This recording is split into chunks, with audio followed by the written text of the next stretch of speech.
Do you know this book? Yeah. I don't. You do? I've heard of it, yeah. Have you read it? No, I haven't. Pretty genius. I was reading your book. Oh, you were.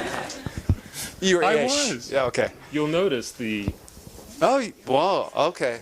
You have some. Do you have just questions? ripped out pieces of paper and Yeah, stuff. stuff But, you know, Yeah.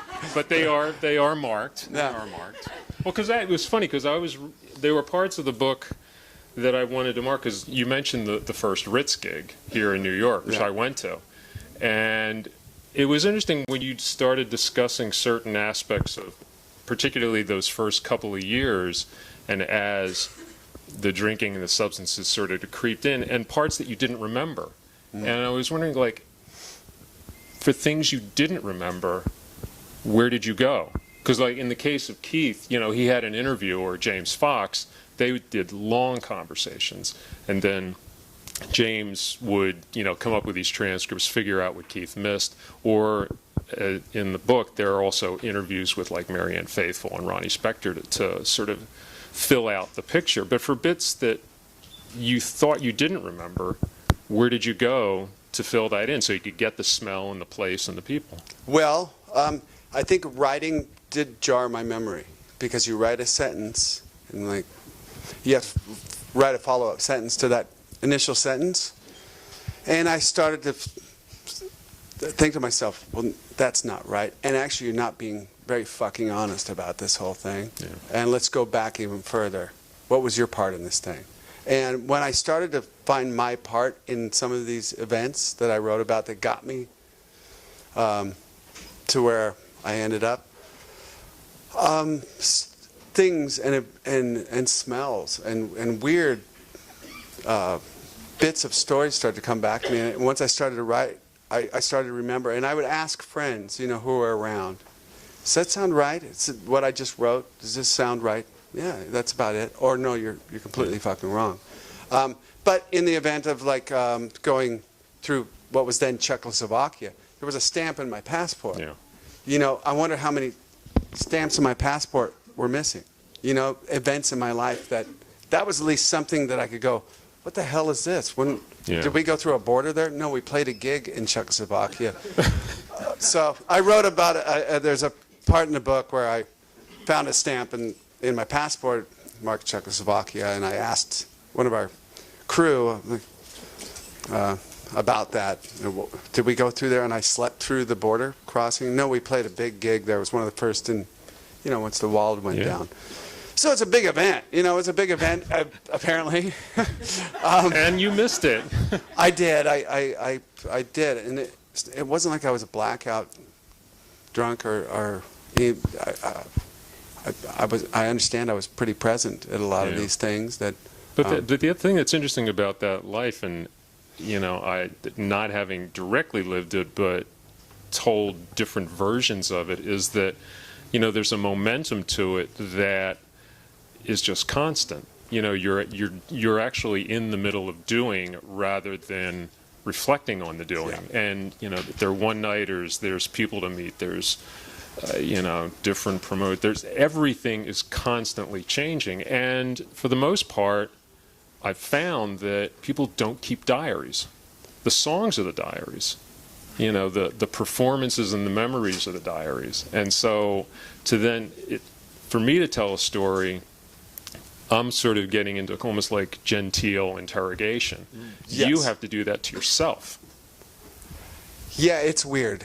It's just straight up weird to do that and not keeping a diary. You know, a lot of times I kicked myself for not keeping a diary, and but I think my path is whatever it is, and you know, starting to write 3 years ago, and suddenly I had 2 deadlines a week, and I got to write 2,000 words a week, and that forced. Am I going to be a writer? You know, and I found this dumb little voice that I found in writing these columns, like, and I started to get honest and reveal certain things about my life that was okay for me to reveal without harming my wife or my kids or, you know, bandmates or all that kind of, you know, what I'm talking about, right? And did you find yourself actually contacting any of the Gunners about things, the band members themselves, like Slash or Matt? Well, Matt has got a memory. Like, he remembers every little thing, what the backstage room looked like. There's one guy in every band who can do that. He's that guy. He's that guy. And let's see. Axel reminded me of a story. That story I wrote about at the gig in Seattle. When in the bathroom, like, we're gonna burn this fucking place down, and suddenly I was back there and I remembered the whole thing. I wasn't even drinking then. That's just bad memory. Yeah. But mostly these are just no, I didn't call Slash and go, hey, remember that time? Because it's really not about remember that time. It's really about my experience going through it what and you trying remember at the time. Trying to get the reader to live the insanity, and that's why the book at the beginning does go back and forth, because you get a little uneasy. I hope that's my hopes. You're getting like, where am I?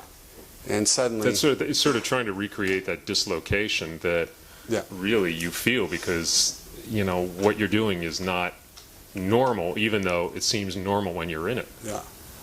Did you actually write the book as it starts, like with 94, or did you start with a story? Did you start with I was born in a log cabin? What was like the first thing you set down?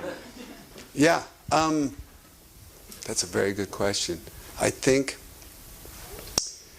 I wrote about my experience I ended up in the hospital in 94, and my experience of what the pain felt like going there, and my experience seeing my mom come into the hospital, and that was really a torturous thing for me to write. My mom had passed, but so it was. It brought all these other stories, and I would jot down little things, or at the bottom of my Word document I'd write asshole, and then write about that later on. So I don't know. I didn't start at the beginning. I didn't write the book in any order.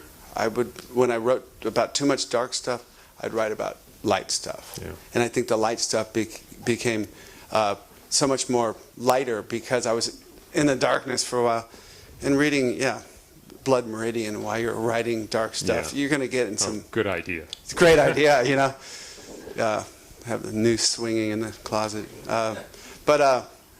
So I don't know. I don't know if I wrote the book in the right order, the right way, or any of that stuff. I hope the book's good. I'm scared to death, you guys, of you guys reading the book. I really am. Writing is something you do by yourself, and I've had good people with Tim Moore from Playboy, and then my senior editor Stacy Creamer here, and my wife reading some of the stuff and going, "Oh, wow, okay, yeah, all right, well, we got daughters, Duff, and they're yes, dear." I don't know. I'm scared. I really am. I'm confident in. I told my truth, and that's at the end of the day. That's all I can go by. But there's also. I can also get a sense that there was pleasure in telling the story, because that story about the first trip up to Seattle, the Guns N' Roses, that first bizarre pilgrimage, cars breaking down, hitching. Gigs canceled, where's the gear, there's no food. It's actually one of the most uplifting sections of the book, because for all of the mess, you get there and you do it as a gang. Actually, as the closest thing to brothers that maybe you actually had during the whole ride. I think that we that trip fleshed us out. If we can make it through this, we can make it through Pay to Play in LA. The rest is just, and we knew we could write songs together, and or at least we knew we could discover how to write songs together, which is a big, huge step for a band. Like, we're going to maybe figure out how to write a good song, a really good song. Together, too. Together. It's not just like one guy saying his piece. Nope. It was a band. It was a real band. It was a brotherhood, and there's I tried to write humor. I mean, I look at my life, I don't take myself too seriously at all, and I hope, God, sitting here talking about my book and my columns, and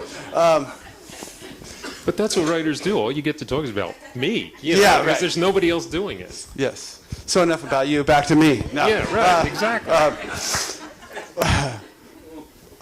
I look at my life, I see the humor in my deal, and I think I always have.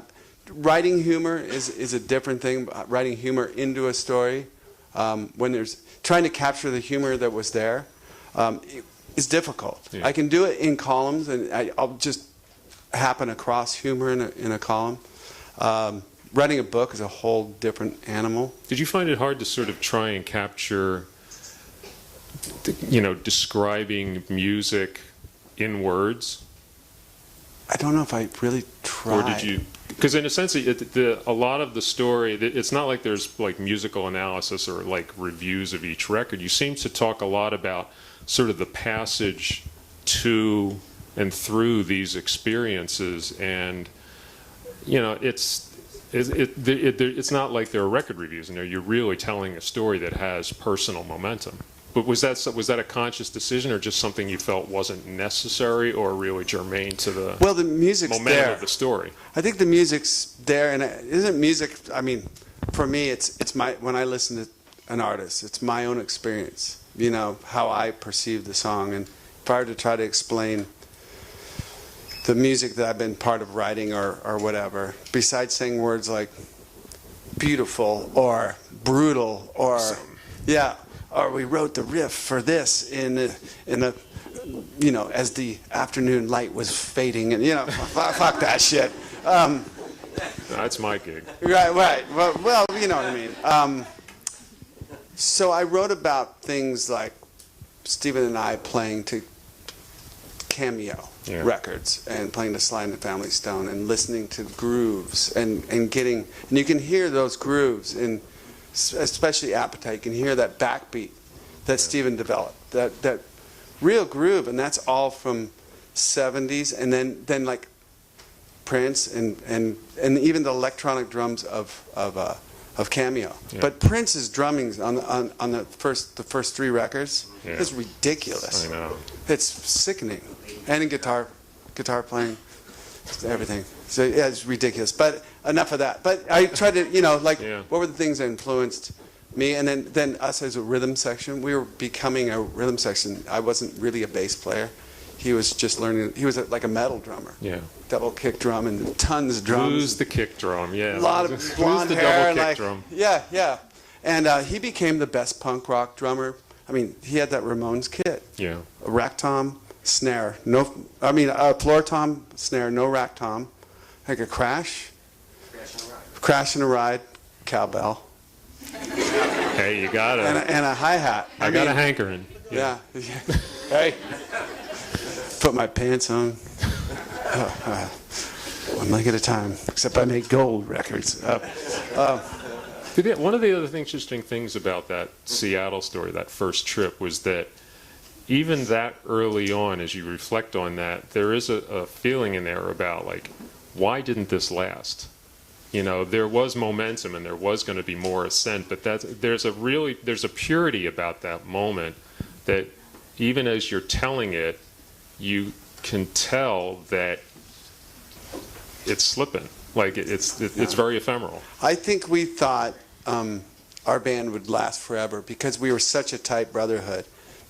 We weren't prepared for all of the outside to come in, and there was wedges driven, and you're the guy. No, you're the guy. You're the guy, and all of that dumb stuff, and then being recognized everywhere in a grocery store, going in to get a pack of smokes and a bottle of vodka. People freaking out. All of those other things that start to happen, and money coming in, and everybody all of a sudden having their own houses, and we're not living in this band house out of each other's pockets anymore, and all of that. We weren't preparing ourselves for those steps. We were truly a band that lived in the moment, whatever that moment was. And I gotta say, I stayed away from watching live video that band. I don't watch any live video or listen to records of any band. I mean, I just move ahead. And somebody played this live video for me 2 weeks ago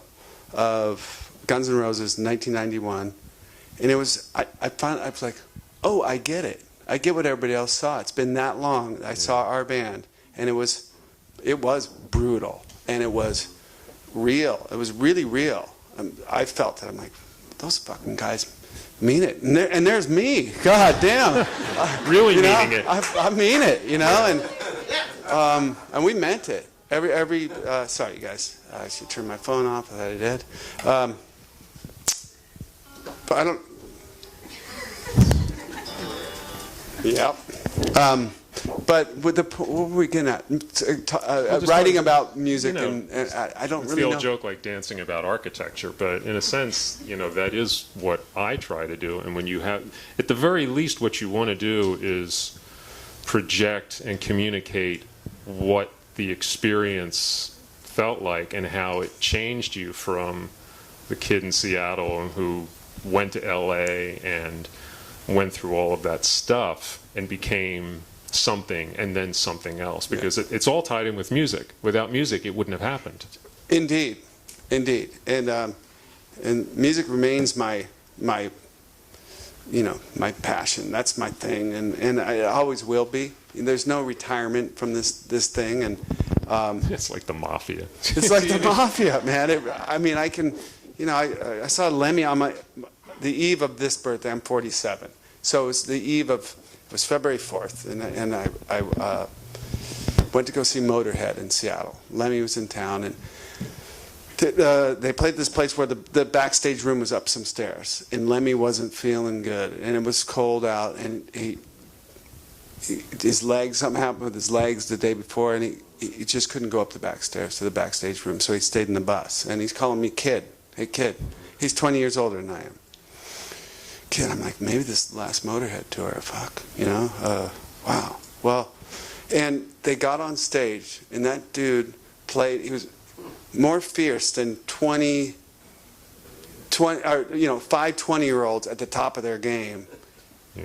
He just owned it, and it was like, okay, I guess that's maybe me in 20 years. Screaming and pissed off and spitting and swearing, and my daughters will still be going, God, Dad, you swear too much. But the thing is, whenever I sort of feel like, have I done this too long? Am I losing it? I always watch The Last Waltz, because there's a scene in there where Muddy Waters is singing Manish Boy. And it's actually a really classic sequence because, and I found this out in doing liner notes for the box set of the CDs, is that while they were filming it, as he was singing, all but one of the camera guys had to change reels. So there was one guy who kept his face up close on Muddy, and it sort of slowly zooms in onto this face, and he looks so feral. He's sitting down. He's got to be in his mid-60s by then at that point. This is 1978. And the closer you get in, you just realize that as long as he's ever going to draw a breath, that's exactly who he's going to be. Yeah. And that was, in fact, the case. I saw him in New York a number of times after that, and he's sitting down. But when he sang, I was the boy. Yeah. He was the man. Yeah. And it just shows that, you only quit when you just can't get up. And with Lemmy, he couldn't get up the stairs, but he didn't quit. He still didn't quit. No. He was just saving his energy, I found that out. Wasting it on stairs, yeah. I got a tour bus right there. Yeah. I don't know. So we need to take some questions from the audience. Questions from the audience. Oh, sorry, we're having too much fun. I know. All right, yeah. We were trying to signal. So David writes at it. I was telling him, I was asking him where he writes. Like, dude, where do you write? I'm taking a question from the audience. You write in like planes and stuff. And he goes, no. I have a desk that I write. I'm like, God, I want to be like him, man. I want to have a desk that I don't have a desk. Well, you know what? It's a place to go. Yeah. It's a place to go where you can just sort of be in your head entirely. At least every writer is different, and I know that. But for me, you know, I sort of go out and do these things. I go and talk to musicians. I go on the road. I go here. I go there. But in order to process it, I got to be in that space, surrounded by all my outlines and my scribble and my transcripts and the music and, you know, the stereo and the radio. And yeah, I guess you write real stories. Yeah, No, that's true. Yeah, I write like these dumb columns like, yes, today I saw. You know, there's nothing dumb Too about much traffic. there's nothing dumb about any writing. Yeah. I think writing and language is one of the most sacred things that we have. And so to have a story like this, which I highly recommend, actually, I don't think there are any lies in here. That's the beauty of it. And it's not easy. That's the other thing. If it was easy, everybody would do it. I went on Lou Dobbs last night, and he introduced the book, Lou Dobbs, gentle old fella. His new book, It Is So Easy. Proper grammar, please. Yes. No contractions. Nope, no contractions. It is so easy. Yeah. But enough about me. We got questions. What made you actually want to write this book? I mean, was it just people constantly asking you, do it, do it, do it? Or what made you actually want to, like, all right, I'm going to do this? There was no real outside pushing to write the book. And as I said, I had no great need to write a tell-all or go out and do a cash grab to, you know, a book deal. But I think for me, I was becoming a writer. And columns are great. I love writing my Seattle Weekly column. I love writing the CSPN column now. It's a community that created at Seattle Weekly, but there's, what more can I do? I read all of these books. I have a library at my house. I have a Kindle. I'm reading all the time. Let me just try writing some more words than a column. I started with that. Let's write more words than a column. Let's see what happens. And let's see if I can write about my insanity. Because that's kind of creative writing, and I just kept writing. Does that answer your question? Yes. It does. Okay. Hi. Hi. How are you? Good. How are you? Good. I don't really have a question. I just want to say thank you for the music and for... I know you and the band helped me out a lot through a lot of tough teenage years. And just thank you. And Yeah. I have a really cool Velvet Revolver tattoo. Sweet. Good. Well, thanks. I'm glad you got what you got something greater than just the music out of something my band or. Thank you. Yeah. I just have a quick music question. Yeah. I know, I love your solo work. I was just curious, like, why join Jane's Addiction, or why, like, get involved with Velvet Revolver when you had such an intense experience in Guns N' Roses? Just the difference between being, like, a solo artist. I know you're in a band, but, like, solo versus a band type Right. thing. So I think I'm taking your question as, hi, how you doing? Why did I go on playing music? No, like, I like Beautiful Disease, and I like Believe in Me, and Dark Days. Like, why would you then join, like, with Velvet Revolver or Jane's Addiction? Like, Oh, why didn't I just keep being a solo artist? I'm just curious your take on why. Yeah, that's a fair question.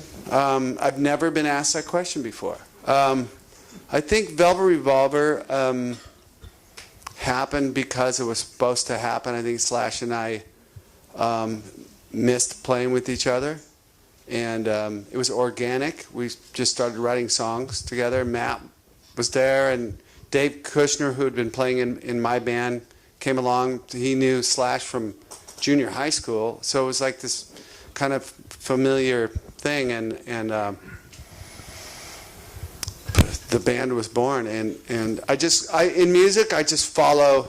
There you are.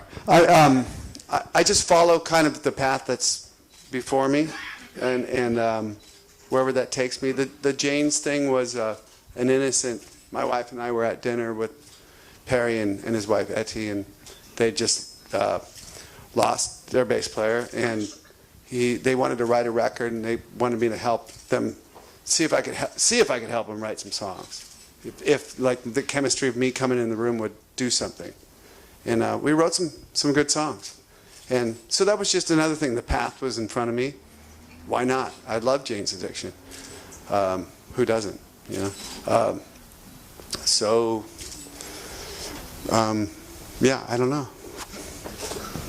Merle Haggard's band next, or yeah. You thought Axl was difficult.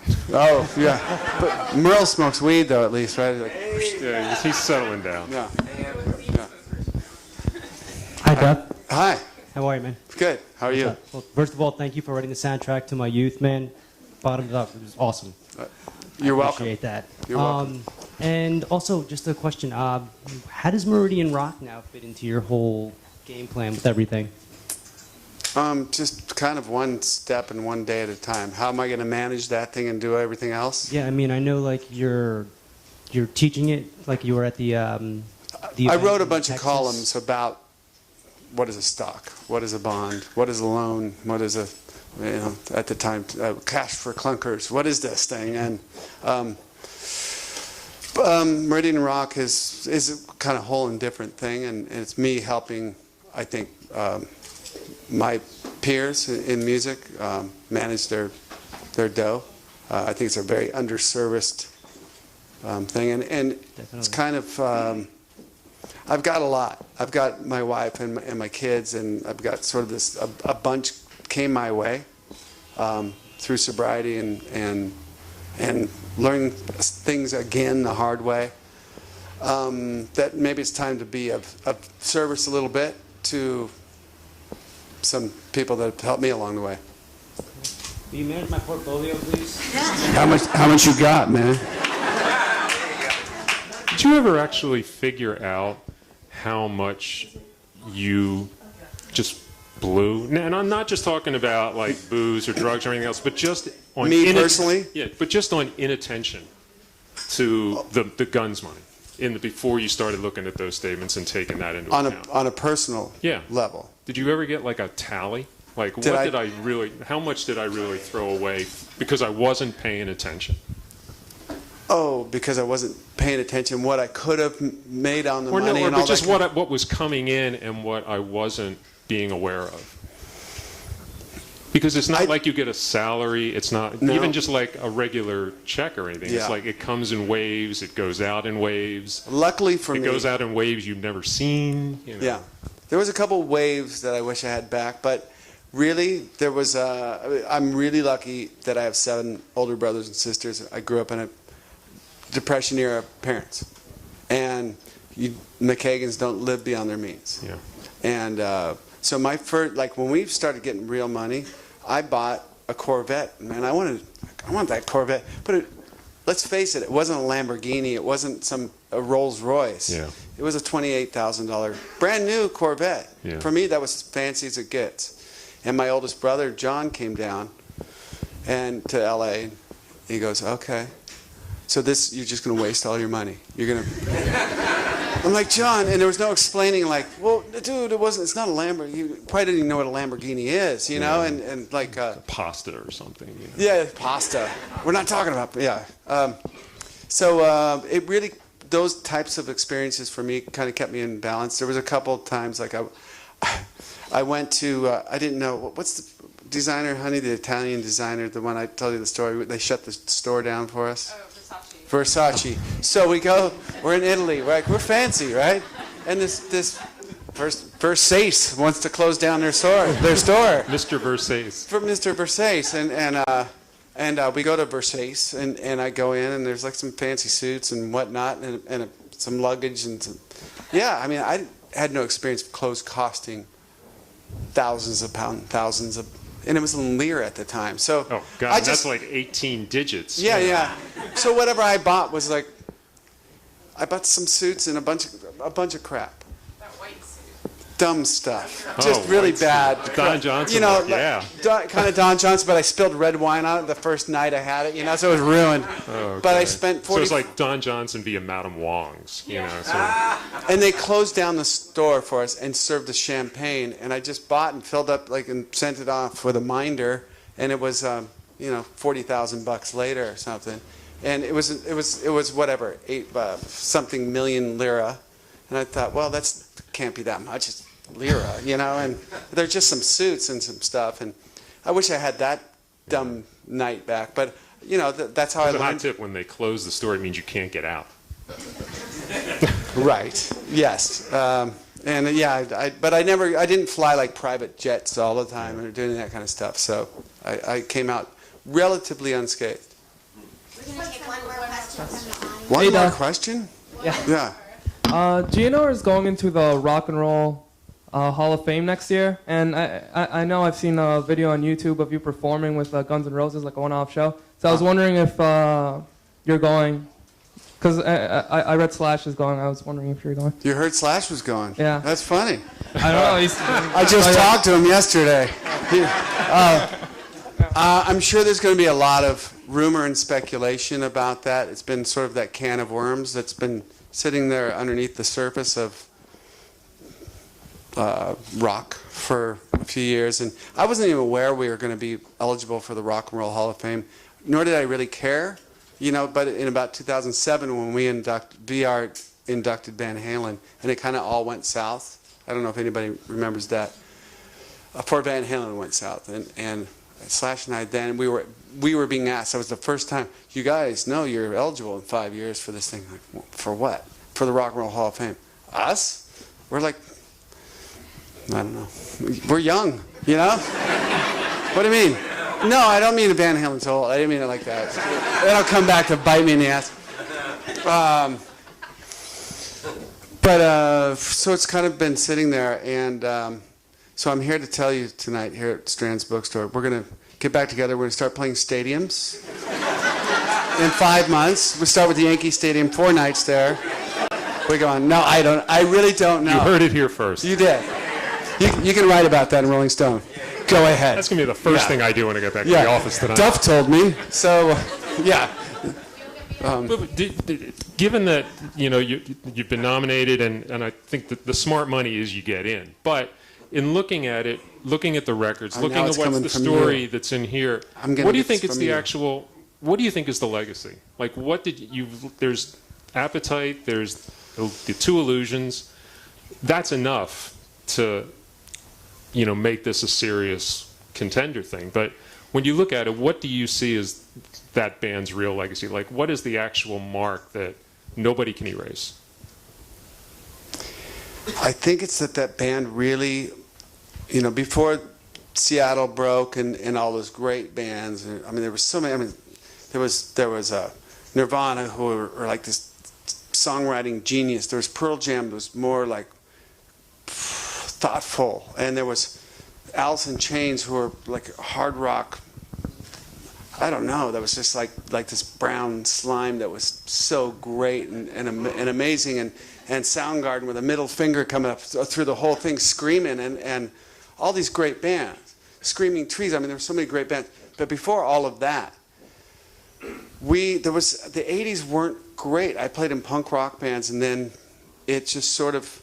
There was Hanoi Rocks. It's sort of this band from this exotic place up there that was sort of a mix between Johnny Thunders and the Dolls and some other stuff. And then Razzle, the drummer, died. So I remember moving to LA and being 19 and 20 years old, going, well, whatever's next, we're going to be the inventors of it. Whatever's next, and we're not going to be that band. We're not going to be Stryper, and we're not going to be the Warrant, and I'm nothing wrong with these bands. If you're into them, I'm not saying that, but we just. The point is that there's no point in being somebody else. We couldn't identify with any of that, and we'd listen to old records and great old records and Rose Tattoo, and like, well, we're more punk rock, and we're more. I don't know. We didn't even question what we were, but I think when we landed and that record came out, we made the record that we wanted to make. A lot of people tried to get us to change. You got to add some rack toms. Not after all that shit we just went through. We're not. And your songwriting, you got to soften it up in your image. And yeah, well, then we're not going to sign that record deal with your label. We'll just be indie, We did it our way, and I think it helped change the radio listener's ear and be more open to things that were coming later on. I really do think that. Oh, that's it. Okay. He's just getting going. That's it.